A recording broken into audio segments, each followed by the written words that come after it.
ಆಕಾಶವಾಣಿ ವಾರ್ತೆಗಳು ಓದುತ್ತಿರುವವರು ಕೆವೈ ಭಾರತಿ. ಮುಖ್ಯಾಂಶಗಳು: ದೇಶೀಯ ಬೇಡಿಕೆ ಪೂರೈಸಲು ದೇಶದಲ್ಲಿ ಅಗತ್ಯ ಸಕ್ಕರೆ ದಾಸ್ತಾನು ಲಭ್ಯ, ಕೇಂದ್ರ ಸರ್ಕಾರ.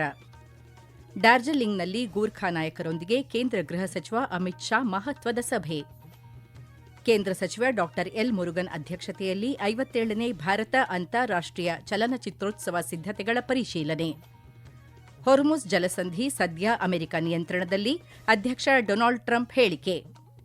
ಹಾಗೂ ಎಫ್ಐಎಚ್ ಪುರುಷರ ಹಾಕಿ ವಿಶ್ವಕಪ್ 2ನೇ ಹಂತದಲ್ಲಿ ಭಾರತ ಇಂದು ನೆದರ್ಲ್ಯಾಂಡ್ಸ್ ವಿರುದ್ಧ ಸೆಣಸು. ವಾರ್ತೆಗಳ ವಿವರ. ಅಂದಾಜಿಗಿಂತ ಕಡಿಮೆ ಉತ್ಪಾದನೆ ಹೊರತಾಗಿಯೂ ದೇಶೀಯ ಬೇಡಿಕೆಯನ್ನು ಪೂರೈಸಲು ದೇಶದಲ್ಲಿ ಸಾಕಷ್ಟು ಸಕ್ಕರೆ ದಾಸ್ತಾನು ಲಭ್ಯವಿದೆ ಎಂದು ಕೇಂದ್ರ ಸರ್ಕಾರ ತಿಳಿಸಿದೆ. ಇತ್ತೀಚಿನ ಸಕ್ಕರೆ ಬೆಲೆ ಏರಿಕೆ ಗಮನದಲ್ಲಿಟ್ಟುಕೊಂಡು ಅಗತ್ಯ ಸಕ್ಕರೆ ಲಭ್ಯತೆಯನ್ನು ಖಚಿತಪಡಿಸಿಕೊಳ್ಳಲು ಮತ್ತು ಗ್ರಾಹಕರಿಗೆ ಸ್ಥಿರ ಬೆಲೆ ಕಾಯ್ದುಕೊಳ್ಳಲು ಸರ್ಕಾರ ಹಲವಾರು ಕ್ರಮಗಳನ್ನು ತೆಗೆದುಕೊಂಡಿದೆ. ಗ್ರಾಹಕ ವ್ಯವಹಾರಗಳು, ಆಹಾರ ಮತ್ತು ನಾಗರಿಕ ಪೂರೈಕೆ ಸಚಿವಾಲಯವು ಪರಿಸ್ಥಿತಿಯನ್ನು ಸೂಕ್ಷ್ಮವಾಗಿ ಗಮನಿಸುತ್ತಿದೆ ಎಂದು ಸರ್ಕಾರ ತಿಳಿಸಿದೆ. ಇತ್ತೀಚಿನ ವಾರಗಳಲ್ಲಿ ಸಕ್ಕರೆ ಬೆಲೆಗಳು ಏರಿಕೆಯಾಗಿದ್ದು, ಕಳೆದ ತಿಂಗಳು 20ರಂದು ಪ್ರತಿ ಕೆಜಿಗೆ 48 ರೂಪಾಯಿಯಿಂದ ಸುಮಾರು 55 ರೂಪಾಯಿಗೆ ಏರಿದೆ. ಕೇಂದ್ರ ಗೃಹ ಸಚಿವ ಅಮಿತ್ ಶಾ ಇಂದು ಪಶ್ಚಿಮ ಬಂಗಾಳದ ಡಾರ್ಜಿಲಿಂಗ್ನ ಸುಕ್ನಾದಲ್ಲಿ ಗೂರ್ಖಾ ನಾಯಕರೊಂದಿಗೆ ಮಹತ್ವದ ಸಭೆ ನಡೆಸಿದರು. ಪಶ್ಚಿಮ ಬಂಗಾಳ ಮುಖ್ಯಮಂತ್ರಿ ಸುವೇಂದು ಅಧಿಕಾರಿ, ಮುಖ್ಯ ಕಾರ್ಯದರ್ಶಿ ಮನೋಜ್ ಅಗರ್ವಾಲ್, ಪರ್ವತ ವ್ಯವಹಾರಗಳ ಖಾತೆ ರಾಜ್ಯ ಸಚಿವ ಬಿಶಾಲ್ ಲಾಮಾ, ಗೂರ್ಖಾ ನಾಯಕರಾದ ಬಿಮಲ್ ಗುರುಂಗ್, ಮಾನ್ ಘೀಶಿಂಗ್, ಲೋಕಸಭಾ ಸದಸ್ಯ ರಾಜು ಬಿಸ್ತ್ ಮತ್ತು ಇತರ 4 ಗೂರ್ಖಾ ಶಾಸಕರು ಸಭೆಯಲ್ಲಿ ಭಾಗವಹಿಸಿದ್ದರು. ದೀರ್ಘಕಾಲದಿಂದ ಬಾಕಿ ಇರುವ ಬೇಡಿಕೆಗೆ ಸಂಬಂಧಿಸಿದಂತೆ ಶಾಶ್ವತ ರಾಜಕೀಯ ಪರಿಹಾರ ಒದಗಿಸುವ ಕುರಿತು ಸಭೆಯಲ್ಲಿ ಚರ್ಚಿಸಲಾಯಿತು ಎಂದು ಗೂರ್ಖಾ ಜನಮುಕ್ತಿ ಮೋರ್ಚಾ ಅಧ್ಯಕ್ಷ ಬಿಮಲ್ ಗುರುಂಗ್ ತಿಳಿಸಿದ್ದಾರೆ. ಇಂದು ಅಮಿತ್ ಶಾ ಅವರ ಅಧ್ಯಕ್ಷತೆಯಲ್ಲಿ ಬಿಎಸ್ಎಫ್, ಎಸ್ಎಸ್ಬಿ, ಐಬಿ, ಪೊಲೀಸ್ ಮತ್ತು ಇತರ ರಾಜ್ಯ ಹಾಗೂ ಕೇಂದ್ರ ಅಧಿಕಾರಿಗಳೊಂದಿಗೆ ಉನ್ನತ ಮಟ್ಟದ ಸಿಲಿಗುರಿ ಕಾರಿಡಾರ್ ಸಭೆ ನಡೆಯಲಿದೆ. 57ನೇ ಭಾರತ ಅಂತಾರಾಷ್ಟೀಯ ಚಲನಚಿತ್ರೋತ್ಸವ ಐಎಫ್ಎಫ್ಐನ ಸಿದ್ದತೆಗಳಿಗಾಗಿ ದೆಹಲಿಯಲ್ಲಿ ನಿನ್ನೆ ನಡೆದ ಮೊದಲ ಸ್ಟೀರಿಂಗ್ ಸಮಿತಿ ಸಭೆಯ ಅಧ್ಯಕ್ಷತೆಯನ್ನು ಕೇಂದ್ರ ವಾರ್ತಾ ಮತ್ತು ಪ್ರಸಾರ ಖಾತೆ ರಾಜ್ಯ ಸಚಿವ ಡಾ ಎಲ್ ಮುರುಗನ್ ವಹಿಸಿದ್ದರು. ಚಿತ್ರೋತ್ಸವವನ್ನು ವಿಶ್ವದರ್ಜೆಯ ಅಂತಾರಾಷ್ಟೀಯ ಚಲನಚಿತ್ರೋತ್ಸವವಾಗಿ ಮತ್ತಷ್ಟು ಬಲಪಡಿಸುವ ಕ್ರಮಗಳ ಕುರಿತು ಚರ್ಚಿಸಲಾಯಿತು. ಚಲನಚಿತ್ರೋತ್ಸವವು ಈ ವರ್ಷದ ನವೆಂಬರ್ 20ರಿಂದ 28ರವರೆಗೆ ಗೋವಾದಲ್ಲಿ ನಡೆಯಲಿದೆ. ಸಭೆಯನ್ನು ಉದ್ದೇಶಿಸಿ ಮಾತನಾಡಿದ ಡಾ ಮುರುಗನ್, ಈ ಚಿತ್ರೋತ್ಸವ ಯುವ ವಿದ್ಯಾರ್ಥಿಗಳು, ಉದಯೋನ್ಮುಖ ಚಲನಚಿತ್ರ ನಿರ್ಮಾಣಕಾರರು ಮತ್ತು ಭಾರತೀಯ ಚಲನಚಿತ್ರೋದ್ಯಮದ ಬೆಳಕಿಗೆ ಬಾರದ ನಾಯಕರಿಗೆ ಹೆಚ್ಚಿನ ಅವಕಾಶಗಳನ್ನು ಒದಗಿಸಲಿದೆ ಎಂದು ತಿಳಿಸಿದರು. ಯುವ ಪ್ರತಿಭೆಗಳಿಗೆ ತಮ್ಮ ಸೃಜನಶೀಲತೆ ಪ್ರದರ್ಶಿಸಲು, ಸ್ಥಾಪಿತ ಚಲನಚಿತ್ರ ನಿರ್ಮಾಪಕರಿಂದ ಕಲಿಯಲು ಮತ್ತು ಜಾಗತಿಕ ಚಲನಚಿತ್ರ ಸಮುದಾಯದೊಂದಿಗೆ ಸಂಪರ್ಕ ಸಾಧಿಸಲು ಚಿತ್ರೋತ್ಸವವು ವೇದಿಕೆಯನ್ನು ಒದಗಿಸಬೇಕು ಮತ್ತು ಅತ್ಯುತ್ತಮ ಚಲನಚಿತ್ರಗಳನ್ನು ತರುವ ಮೂಲಕ ಪ್ರಪಂಚದಾದ್ಯಂತದ ಸೃಜನಶೀಲ ಪ್ರತಿಭೆಗಳನ್ನು ಭಾರತಕ್ಕೆ ಪರಿಚಯಿಸುವ ಮೂಲಕ ತನ್ನ ಅಂತಾರಾಷ್ಟೀಯ ಪ್ರಭಾವವನ್ನು ಬಲಪಡಿಸಬೇಕು ಎಂದು ಸಚಿವರು ಹೇಳಿದರು.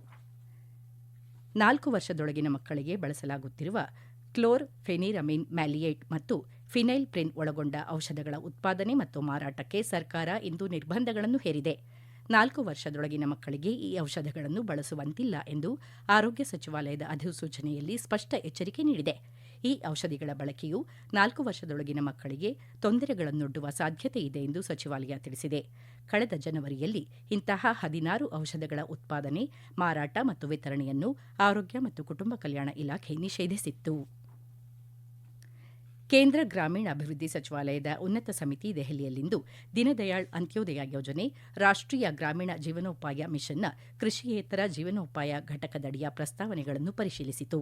ಮಹಿಳಾ ನೇತೃತ್ವದ ಗ್ರಾಮೀಣ ಉದ್ಯಮಗಳನ್ನು ಬಲಪಡಿಸುವುದು ಮತ್ತು ಹೆಚ್ಚಿಸುವುದು ಹಾಗೂ ಸಣ್ಣ ಪ್ರಮಾಣದ ಸ್ವಸಹಾಯ ಗುಂಪು ಉದ್ಯಮಗಳನ್ನು ಉನ್ನತ ಶ್ರೇಣಿಯ ಬೆಳವಣಿಗೆ ಆಧಾರಿತ ವ್ಯವಹಾರಗಳಿಗಾಗಿ ಉತ್ತೇಜಿಸುವ ಉದ್ದೇಶದೊಂದಿಗೆ ಸಭೆ ನಡೆಯಿತು. ಸಭೆಯ ಅಧ್ಯಕ್ಷತೆಯನ್ನು ಗ್ರಾಮೀಣಾಭಿವೃದ್ಧಿ ಕಾರ್ಯದರ್ಶಿ ರೋಹಿತ್ ಕನ್ಸಾಲ್ ವಹಿಸಿದ್ದರು. ಗ್ರಾಮೀಣ ಮಹಿಳೆಯರಿಗೆ ಉದ್ಯಮಶೀಲತೆ, ನೇತೃತ್ವದ ಜೀವನೋಪಾಯದ ಅವಕಾಶಗಳನ್ನು ವೇಗಗೊಳಿಸುವುದು ಮತ್ತು 6 ಕೋಟಿ ಲಖ್ಪತಿ ದೀದಿಗಳನ್ನು ಮಾಡುವ ರಾಷ್ಟೀಯ ಗುರಿಗೆ ಕೊಡುಗೆ ನೀಡುವ ಬಗ್ಗೆ ಸಭೆಯಲ್ಲಿ ಚರ್ಚೆಗಳು ನಡೆದವು.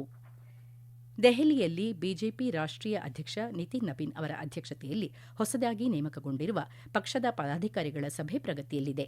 ಸಭೆಯಲ್ಲಿ ಪಕ್ಷದ ರಾಷ್ಟೀಯ ಸಂಘಟನಾ ಪ್ರಧಾನ ಕಾರ್ಯದರ್ಶಿ ಬಿಎಲ್ ಸಂತೋಷ್ ಮತ್ತಿತರ ಗಣ್ಯರು ಉಪಸ್ಥಿತರಿದ್ದಾರೆ. ಈ ವಾರ್ತೆಗಳನ್ನು ಆಕಾಶವಾಣಿಯಿಂದ ಕೇಳುತ್ತಿದ್ದೀರಿ. ನಮ್ಮ ಎಲ್ಲಾ ರಾಷ್ಟ್ರೀಯ ವಾರ್ತೆಗಳು ಹಾಗೂ ಪ್ರದೇಶ ಸಮಾಚಾರ ಈಗ ಆಕಾಶವಾಣಿ ನ್ಯೂಸ್ ಕನ್ನಡ ಯೂಟ್ಯೂಬ್ ಚಾನೆಲ್ನಲ್ಲಿ ಲಭ್ಯ. ನಮ್ಮ ಎಕ್ಸ್ ಖಾತೆ ಮತ್ತು ಇನ್ಸ್ಟಾಗ್ರಾಂ ಖಾತೆ ಆಕಾಶವಾಣಿ ನ್ಯೂಸ್ ಕನ್ನಡ. ಹೆಚ್ಚಿನ ಮಾಹಿತಿಗಾಗಿ ನಮ್ಮ ಫೇಸ್ಬುಕ್ ಖಾತೆ AIR ಕನ್ನಡ ನ್ಯೂಸ್ ಅನುಸರಿಸಿ. ಮಾಹಿತಿಯ ಹೂರಣ ವಾರದ ಕಾರ್ಯಕ್ರಮ ಪ್ರಚಲಿತ ವಿದ್ಯಮಾನ ಪ್ರತಿ ಬುಧವಾರ 9:15ಕ್ಕೆ. ಬಲವಂತ ಹಣ ಸುಲಿಗೆ, ಕಾನೂನು ಬಾಹಿರ ರಸ್ತೆ ಮತ್ತು ಟೋಲ್ ತೆರಿಗೆ ಸಂಗ್ರಹ, ಅಕ್ರಮ ಮದ್ಯ ಮತ್ತಿತರ ವಿಷಯಗಳಿಗೆ ಸಂಬಂಧಿಸಿ ಪಶ್ಚಿಮ ಬಂಗಾಳದ ಜನತೆ ರಾಜ್ಯ ಸರ್ಕಾರ ಆರಂಭಿಸಿರುವ 4 ಉಚಿತ ಸಹಾಯವಾಣಿಗಳ ಮೂಲಕ ನೇರವಾಗಿ ದೂರು ದಾಖಲಿಸುವಂತೆ ಕೇಂದ್ರ ಗೃಹ ಸಚಿವ ಅಮಿತ್ ಶಾ ಹೇಳಿದ್ದಾರೆ. 3 ದಿನಗಳ ಪಶ್ಚಿಮ ಬಂಗಾಳ ಭೇಟಿಯಲ್ಲಿರುವ ಸಚಿವರು ನಿನ್ನೆ ಸಿಲಿಗುರಿಯಲ್ಲಿ ಮುಖ್ಯಮಂತ್ರಿ ಸುವೇಂದು ಅಧಿಕಾರಿ ಮತ್ತು ಹಿರಿಯ ಅಧಿಕಾರಿಗಳೊಂದಿಗೆ ಸಹಾಯವಾಣಿಗಳ ಕಾರ್ಯನಿರ್ವಹಣೆ ಕುರಿತು ಸಭೆ ನಡೆಸಿದರು. ಸಹಾಯವಾಣಿಯಲ್ಲಿ ದಾಖಲಾಗುವ ಎಲ್ಲಾ ದೂರುಗಳ ಕುರಿತಂತೆ ತ್ವರಿತ ಕ್ರಮ ತೆಗೆದುಕೊಳ್ಳಲಾಗುವುದು. ಬಲವಂತ ಹಣ ಸುಲಿಗೆ, ಸಿಂಡಿಕೇಟ್ ಚಟುವಟಿಕೆಗಳು ಮತ್ತು ಅಕ್ರಮ ಹಣ ಸಂಗ್ರಹದಿಂದ ಪಶ್ಚಿಮ ಬಂಗಾಳ ಜನತೆ ಅನೇಕ ವರ್ಷಗಳಿಂದ ನೊಂದಿದ್ದಾರೆ. ಈ ವ್ಯವಸ್ಥೆಯನ್ನು ಅಂತ್ಯಗೊಳಿಸುವ ನಿಟ್ಟಿನಲ್ಲಿ ಬಿಜೆಪಿ ಸರ್ಕಾರ ಕೆಲಸ ಮಾಡುತ್ತಿದೆ ಎಂದು ಅಮಿತ್ ಶಾ ಸಾಮಾಜಿಕ ಮಾಧ್ಯಮದಲ್ಲಿ ಪೋಸ್ಟ್ ಮಾಡಿದ್ದಾರೆ. ಹೊರ್ಮುಜ್ ಜಲಸಂಧಿ ಸದ್ಯ ಅಮೆರಿಕ ನಿಯಂತ್ರಣದಲ್ಲಿದೆ ಎಂದು ಅಮೆರಿಕ ಅಧ್ಯಕ್ಷ ಡೊನಾಲ್ಡ್ ಟ್ರಂಪ್ ಹೇಳಿದ್ದಾರೆ. ಮಿರ್ಟಲ್ ಬೀಚ್ನಲ್ಲಿ ಸಾರ್ವಜನಿಕ ಸಭೆ ಉದ್ದೇಶಿಸಿ ಮಾತನಾಡಿದ ಅವರು, ಇರಾನ್ಗೆ ಪರಮಾಣು ಶಸ್ತ್ರಾಸ್ತ್ರ ಅಭಿವೃದ್ಧಿಪಡಿಸಲು ಎಂದಿಗೂ ಅವಕಾಶ ಕೊಡುವುದಿಲ್ಲ. ಇರಾನ್ ಪರಮಾಣು ಶಸ್ತ್ರಾಸ್ತ್ರ ಪಡೆಯುವುದನ್ನು ಅಮೆರಿಕ ತಡೆದಿದೆ ಎಂದು ಹೇಳಿದರು. ಆದರೆ ಟ್ರಂಪ್ ಅವರ ಹೇಳಿಕೆಯನ್ನು ಇರಾನ್ ನಿರಾಕರಿಸಿದೆ. ಇರಾನ್ನ ಬೇಡಿಕೆಗಳನ್ನು ಅಮೆರಿಕ ಈಡೇರಿಸುವ ತನಕ ಹೊರ್ಮುಜ್ ಜಲಸಂಧಿಯನ್ನು ಮುಚ್ಚಲಾಗುವುದು ಎಂದು ಇರಾನ್ ಅಧಿಕಾರಿಗಳು ತಿಳಿಸಿದ್ದಾರೆ.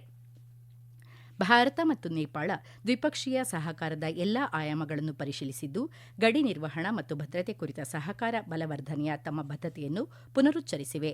ಡೆಹ್ರಾಡೂನ್ನಲ್ಲಿ ನಿನ್ನೆ ಮುಕ್ತಾಯಗೊಂಡ 14ನೇ ಭಾರತ ನೇಪಾಳ ಜಂಟಿ ಕಾರ್ಯಕಾರಿ ತಂಡದ ಸಭೆಯಲ್ಲಿ ಈ ಕುರಿತ ಚರ್ಚೆ ನಡೆದಿದೆ.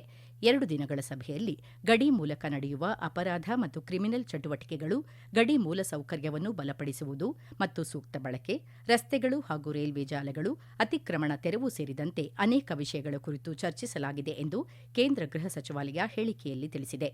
ಅಲ್ಲದೆ ವಿವಿಧ ವಲಯಗಳಲ್ಲಿ ಸಾಂಸ್ಥಿಕ ಸಮನ್ವಯ ಬಲಪಡಿಸುವಿಕೆ ಮತ್ತು ಸಾಮರ್ಥ್ಯ ವೃದ್ಧಿ ಕುರಿತಂತೆಯೂ ಸಭೆಯಲ್ಲಿ ಚರ್ಚಿಸಲಾಗಿದೆ. ಎಫ್ಐಎಚ್ ಹಾಕಿ ವಿಶ್ವಕಪ್ನಲ್ಲಿ ಭಾರತದ ಪುರುಷರ ತಂಡ ಆತಿಥೇಯ ನೆದರ್ಲ್ಯಾಂಡ್ಸ್ ವಿರುದ್ಧ ತನ್ನ 2ನೇ ಹಂತದ ಅಭಿಯಾನ ಆರಂಭಿಸಲಿದೆ. ಪಂದ್ಯ ಭಾರತೀಯ ಕಾಲಮಾನ ಇಂದು ರಾತ್ರಿ 7:30ಕ್ಕೆ ಆರಂಭವಾಗಲಿದೆ. ಪಾಕಿಸ್ತಾನ ವಿರುದ್ಧ 5-3 ಗೋಲುಗಳಿಂದ ಗೆಲ್ಲುವ ಮೂಲಕ ಭಾರತ ಪೂಲ್ ಡಿಯಲ್ಲಿ ಸ್ಥಾನ ಪಡೆದಿದೆ. 2ನೇ ಹಂತಕ್ಕೆ ಯಾವುದೇ ಅಂಕದೊಂದಿಗೆ ಪ್ರವೇಶಿಸದಿರುವ ಭಾರತಕ್ಕೆ ಇಂದಿನ ಪಂದ್ಯ ನಿರ್ಣಾಯಕವಾಗಿದೆ. ಮತ್ತೊಂದೆಡೆ ನಿನ್ನೆ ನಡೆದ ಪಂದ್ಯದಲ್ಲಿ ಭಾರತೀಯ ವನಿತೆಯರ ತಂಡ ನೆದರ್ಲ್ಯಾಂಡ್ಸ್ ವಿರುದ್ಧ 0-2 ಗೋಲಿನಿಂದ ಪರಾಭವಗೊಂಡಿದೆ. ಬಿಡಬ್ಲ್ಯೂಎಫ್ ಬ್ಯಾಡ್ಮಿಂಟನ್ ವಿಶ್ವ ಚಾಂಪಿಯನ್ಶಿಪ್ನಲ್ಲಿ ಭಾರತದ ಮಹಿಳಾ ಡಬಲ್ಸ್ ಜೋಡಿ ತ್ರೀಸಾ ಜಾಲಿ ಮತ್ತು ಗಾಯತ್ರಿ ಗೋಪಿಚಂದ್ ಸೆಮಿಫೈನಲ್ಸ್ನಲ್ಲಿಂದು ಸೆಣಸಲಿದ್ದಾರೆ. ದೆಹಲಿಯ ಇಂದಿರಾ ಗಾಂಧಿ ಒಳಾಂಗಣ ಕ್ರೀಡಾಂಗಣದಲ್ಲಿ ನಡೆಯುವ ಪಂದ್ಯದಲ್ಲಿ ಚೀನಾದ ಲಿಯು ಶೆಂಗ್ ಶೂ ಮತ್ತು ಟಾನ್ ನಿಂಗ್ ಅವರನ್ನು ಎದುರಿಸಲಿದ್ದಾರೆ. ಕೇರಳಂನ ಅಳಪ್ಪುಳದಲ್ಲಿರುವ ಪುನ್ನಮಾದ ಸರೋವರದಲ್ಲಿ 72ನೇ ನೆಹರು ಟ್ರೋಫಿ ದೋಣಿ ಸ್ಪರ್ಧೆ ಇಂದು ಆರಂಭವಾಗಿದೆ. ಪ್ರತಿಷ್ಠಿತ ಈ ವಾರ್ಷಿಕ ಸ್ಪರ್ಧೆಯಲ್ಲಿ ಸಾಂಪ್ರದಾಯಿಕ 22 ಸ್ನೇಕ್ ಬೋಟ್ಗಳು ಸೇರಿದಂತೆ 71 ದೋಣಿಗಳು ಭಾಗವಹಿಸಿವೆ. ನೆಹರು ಟ್ರೋಫಿಯು ಕೇರಳಂನ ಪ್ರಮುಖ ಕ್ರೀಡಾ ಮತ್ತು ಸಾಂಸ್ಕೃತಿಕ ಕಾರ್ಯಕ್ರಮಗಳಲ್ಲಿ ಒಂದಾಗಿದ್ದು, ದೇಶ ವಿದೇಶಗಳಿಂದ ವೀಕ್ಷಕರನ್ನು ಆಕರ್ಷಿಸುತ್ತದೆ. ಸ್ಪರ್ಧೆಯ ಹಿನ್ನೆಲೆಯಲ್ಲಿ ಅಳಪ್ಪುಳ ಜಿಲ್ಲೆಯಲ್ಲಿಂದು ಸರ್ಕಾರಿ ಕಚೇರಿಗಳು ಮತ್ತು ಶೈಕ್ಷಣಿಕ ಸಂಸ್ಥೆಗಳಿಗೆ ರಜೆ ಘೋಷಿಸಲಾಗಿದೆ. ಈಗ ಕೊನೆಯಲ್ಲಿ ಮತ್ತೊಮ್ಮೆ ವಾರ್ತೆಗಳ ಮುಖ್ಯಾಂಶಗಳು. ದೇಶೀಯ ಬೇಡಿಕೆ ಪೂರೈಸಲು ದೇಶದಲ್ಲಿ ಅಗತ್ಯ ಸಕ್ಕರೆ ದಾಸ್ತಾನು ಲಭ್ಯ, ಕೇಂದ್ರ ಸರ್ಕಾರ. ಡಾರ್ಜಿಲಿಂಗ್ನಲ್ಲಿ ಗೋರ್ಖಾ ನಾಯಕರೊಂದಿಗೆ ಕೇಂದ್ರ ಗೃಹ ಸಚಿವ ಅಮಿತ್ ಶಾ ಮಹತ್ವದ ಸಭೆ. ಕೇಂದ್ರ ಸಚಿವ ಡಾ ಎಲ್ ಮುರುಗನ್ ಅಧ್ಯಕ್ಷತೆಯಲ್ಲಿ 57ನೇ ಭಾರತ ಅಂತಾರಾಷ್ಟೀಯ ಚಲನಚಿತ್ರೋತ್ಸವ ಸಿದ್ಧತೆಗಳ ಪರಿಶೀಲನೆ. ಹೊರ್ಮುಜ್ ಜಲಸಂಧಿ ಸದ್ಯ ಅಮೆರಿಕ ನಿಯಂತ್ರಣದಲ್ಲಿ, ಅಧ್ಯಕ್ಷ ಡೊನಾಲ್ಡ್ ಟ್ರಂಪ್ ಹೇಳಿಕೆ. ಹಾಗೂ ಎಫ್ಐಎಚ್ ಪುರುಷರ ಹಾಕಿ ವಿಶ್ವಕಪ್ 2ನೇ ಹಂತದಲ್ಲಿ ಭಾರತ ಇಂದು ನೆದರ್ಲ್ಯಾಂಡ್ಸ್ ವಿರುದ್ಧ ಸೆಣಸು. ಇಲ್ಲಿಗೆ ವಾರ್ತಾ ಪ್ರಸಾರ ಮುಕ್ತಾಯವಾಯಿತು. ನಮ್ಮ ಮುಂದಿನ ವಾರ್ತಾ ಪ್ರಸಾರ ಮಧ್ಯಾಹ್ನ 2:30ಕ್ಕೆ.